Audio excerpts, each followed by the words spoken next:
Donald Trump and his despicable regime was just frozen out of a major international meeting in Yerevan, Armenia. It was a historic meeting of the European political community. About 40 countries had their representatives attend, and it was the first time this European political community meeting was held in Yerevan, Armenia, which was once thought of as a satellite of Russia, but it's now turning closer and closer to Europe as the United States is turning closer to Putin, as Donald Trump is a Putin bootlicker. Now, this European political community meeting was historic in a lot of ways.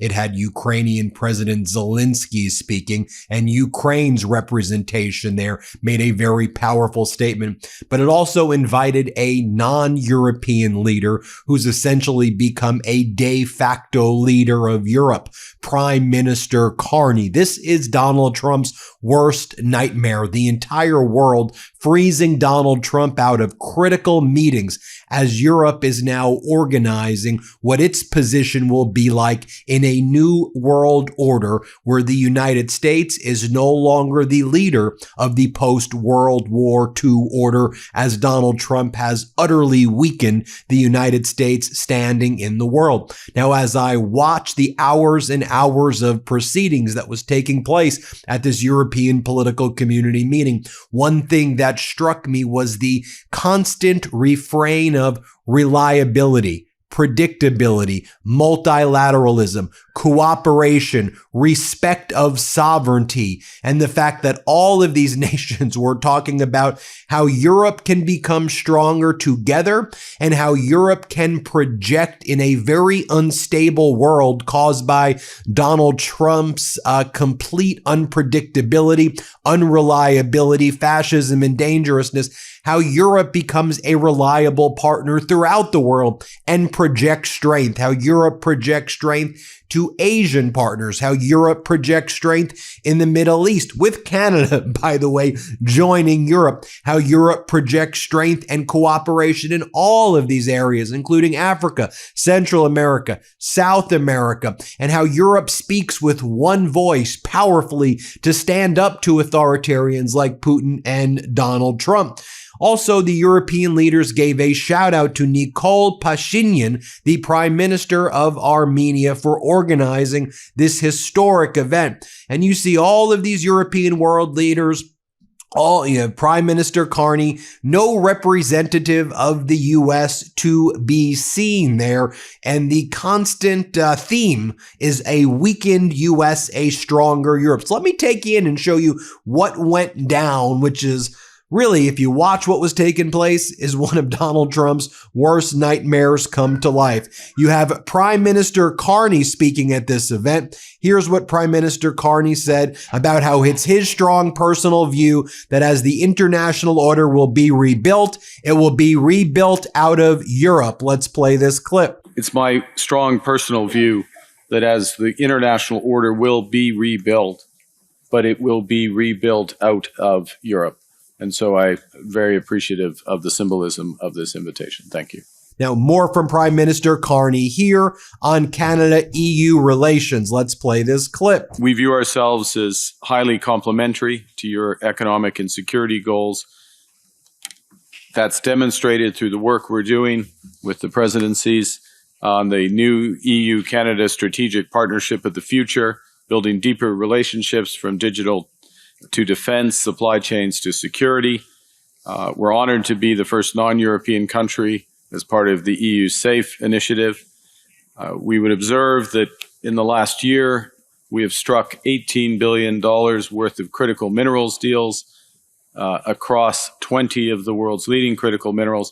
The way to look at this is we are warehousing these to look for government-to-government deals with our close partners and under the rubric of the G7 first and foremost, but then more broadly.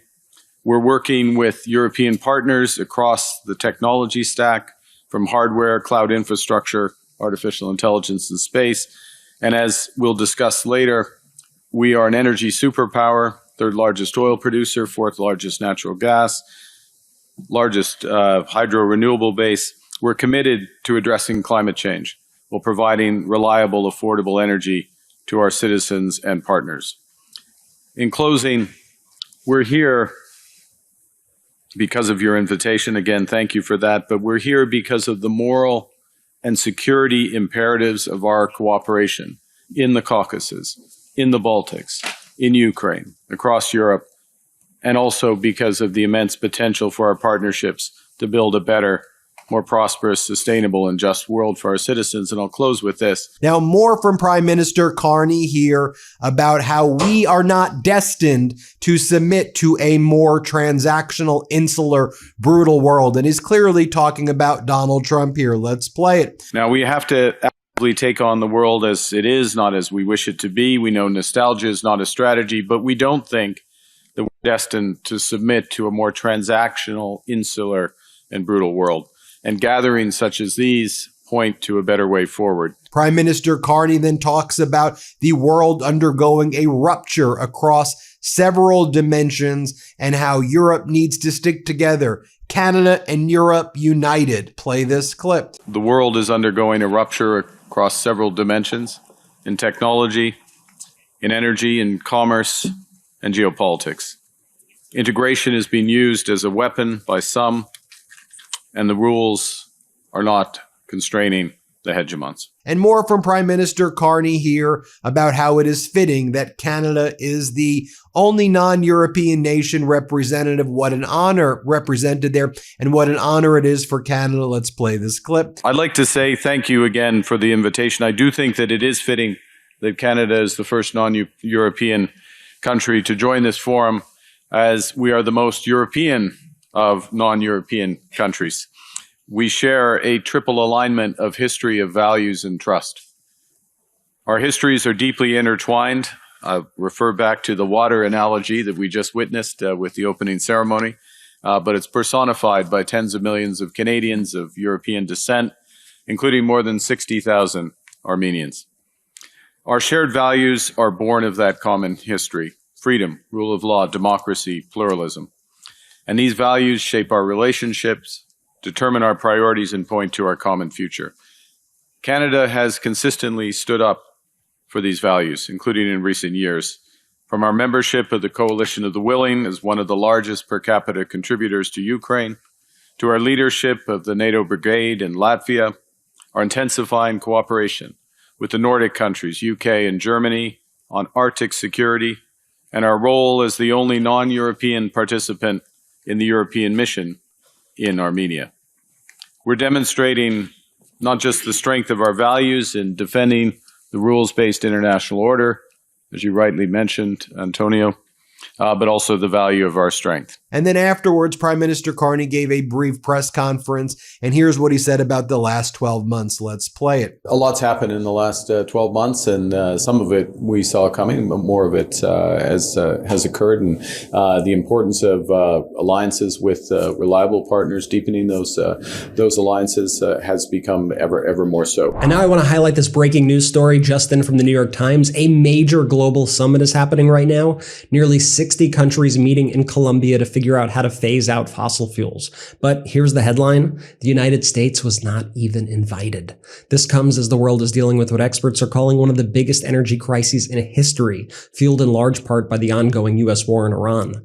Countries right now are facing shortages, rising prices, even rationing fuel. And instead of leading the transition to clean energy, the United States has pulled back, reversing course on climate commitments and pushing more oil and gas. So what you're seeing now is the rest of the world trying to move forward without the United States, building what they're calling a coalition of the willing to accelerate the shift to renewable energy. This is a pivotal moment. Climate policy, global economics, national security, it's all colliding right now. Okay, well now it's your turn to make noise. What do you think of this story, our climate reports in general, everything we're covering here? Drop your thoughts in the comments. I'll be reading them. Okay, Ben, back to you. Now I'll show you the moment where Prime Minister Carney met with Ukrainian President Zelensky at this summit. It was powerful indeed as these world leaders exchanged pleasantries, but talked about standing united. Canada, Europe, Ukraine united as Donald Trump weakens the United States, weakens America's standing in the world, betrays Ukraine, Canada, Ukraine, and Europe rises, leading the free world. Let's play it. I began the meeting. That's good. It was going much better. Fantastic. Hi.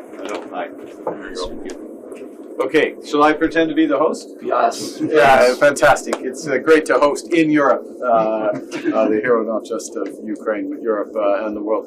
Dear Vladimir, it's again, you have all of Canada behind you, standing with the people of Ukraine.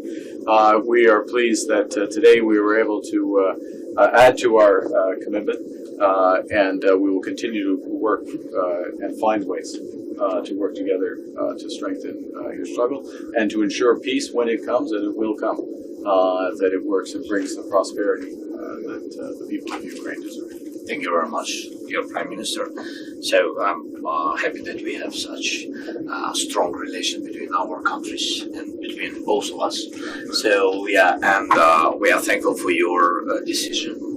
You told me about your decision and how to strengthen us, and thank you for this. And of course, I think today's meeting of our group, the morning meeting, was very important. Of course, we have to push Putin to the peace, to diplomacy, but when he will be ready, of course. But we have to know that we are not alone, and I'm happy that we not only know, we feel it because of the support of our friends. We are thankful to Canadian friends, to all the people for such strong support. Merci beaucoup, Monsieur le Président. Thank you. All right. Then you have French President Emmanuel Macron at this conference, again reiterating the predictability of France and Europe, and how France and Europe is indeed willing to work with Iran cooperatively, not to have any views that all of a sudden things are going to be great, not to neglect the past and the dangers and the threat posed by Iran. But Macron saying, we're not at war with Iran. The U.S. and Netanyahu are doing their thing. So we think from our position, we will be a predictable, reliable negotiator and someone who can get things done, actually. Here, play this clip. Democracy, rule-based order, respect of an open trade and free trade, believing in climate change through innovation and reasonable approach, creates a lot of links amongst us. And our predictability in order to deliver this agenda is a big advantage vis-à-vis a lot of non-European players. When I look at the Gulf, when I look at Asian countries, when I look at Latin America or Africa, they just want to have predictable partners. They can disagree with us. Sometimes our interests will not be aligned. But as long as we deliver our agenda being predictable, it makes sense. If we go to Hormuz Strait, I think we have a very important role to play. We were, a lot of us were around this VTC we co-organized with Kier, and Georgia was with us in Paris with Friedrich. And we had a lot of Asian countries, a lot of African countries and Gulf countries. And it was very impressive to see that everybody was aligned. And I think the role we can play is precisely, obviously we are trusted by the US, but we are respected and trusted by the Iranian. We are not naive vis-à-vis the Iranian, but we are not at war with them, which creates a context where we can be this all together. We can provide, I would say, services from diplomatic, military, and economic and financial side in order to facilitate a free reopening of Hormuz Strait. And this is exactly the strategy we are preparing. The planification work was made last week in London. So now we are in a situation clearly to facilitate such a reopening, which puts us in this situation to be this reliable partner and to open this free road. So this is, I really believe, one of the assets we have. But beyond that, I really believe that our interest is to decrease the tensions in a lot of situations, to remain coordinated and full solidarity. Ukraine is by far the hottest topic, but to work all together on this agenda of strategic autonomy. And by the way, I think the work made during the past few years by Nicole on Armenia is very impressive. Let's be honest. I mean, 8 years ago, nobody would come here, and the fact that you have so many first visits in your country is a good signal, because 8 years ago, this country was seen by a lot of countries around the table as a sort of de facto satellite of Russia. Nicole organized this Velvet Revolution and decided to de-risk his country from Russia. And he's still attacked on a daily basis because of that. And the fact that he decided both peace and Europe is a very strong signal. And the resistance war in Ukraine, the Armenian strategy, what is done in Moldova, plus what is done by a lot of countries around the table, is as well the fact that as Europeans, we decided during the past few years to have a collective wake-up call and not to be dependent on any big power. And this is as well one of the preconditions of this strategic autonomy. And then Zelensky brought the House down with his speech. Zelensky acknowledged the importance of Canada being at this European summit. Zelensky talked about how weak Russia is despite Donald Trump doing all he can to help Russia. Russia has never been weaker.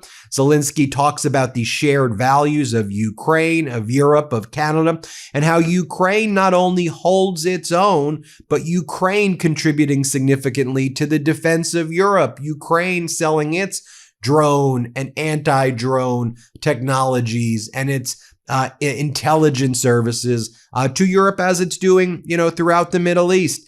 And Zelensky saying, look, we know where Donald Trump and America stands. We know what they are. That's why it's more important than ever for Europe, Ukraine, Canada together to speak with one powerful voice. Watch as Zelensky brings the House down. Let's play this clip. And so many countries are represented here today. It matters that Armenia stands here with all Europeans. And for the first time in 24 years, by the way, a visit by the president of Ukraine. This means a lot. And it shows the scale of our unity, all those who value life. And I agree with Antonio. Absolutely. I'm glad Mark Carney is with us, and it's time to turn our shared values with Canada into more joint opportunities for Canada and Europe. Dear friends, the challenges are clear, absolutely. First, we all see it, the war in Iran remains unresolved, and it could cause instability for a long time, and it may raise the cost of living in all our countries these years. And this could lead to major political shifts. So first of all, our energy and security cooperation needs to be real cooperation, and we need to help each other prepare for winter and deal with energy challenges. And we should also push for a long-term solution for the Strait of Hormuz and for the people of Iran. Second, Russia's war against Ukraine and Europe continues just as hard as before. And this summer will be a moment when Putin decides what to do next, expand the war or move to diplomacy, and we must push him toward diplomacy. Russia has announced a May 9 parade in Moscow without military equipment. If that happens, it will be the first time in many, many years they cannot afford military equipment, and they fear drones may buzz over Red Square. This is telling. It shows they are not strong now. So we must keep the pressure by sanctions on them. And I thank you for the 20th sanctions package. I'm thankful to all the leaders, to EU, Antonio, Ursula, thanks very much. And especially those sanctions against Russian oil, the military industry, and Russian banks. We must continue this pressure. We must move Russia to diplomacy. Please oppose any ideas to ease sanctions. This is important. And thank you also to those who are fighting against the Russia's shadow oil fleet. Third, as long as this war continues, strong support for Ukraine must continue. Every support package matters, especially air defense. Every contribution to the Pearl program matters. And we need new Pearl packages this year, this May. This helps us defend against the ballistic threats. And I believe Europe should be able to produce everything it needs to defend against everything, all the ballistic attacks and all other weapons on its own. We offer a contribution to Europe's defense. Our drone deals, they bring countries together, and we need strong protection across Europe from drones and all attacks, potential attacks, and in the air, at sea, and on land. Drone deals mean joint work, joint production, shared protection. Let's move forward on this. And one more thing, we need to focus on what we will do if Russia does not end this war. We need continued pressure and we need peace. And of course, it's number one. We need to find a workable diplomatic format. And Europe must be at the table in any talks. And we are in contact with the United States and we understand their views and positions, but it would be good to develop one common European voice for talks with Russians. Thank you. Well, there you have it, folks. What a summit indeed.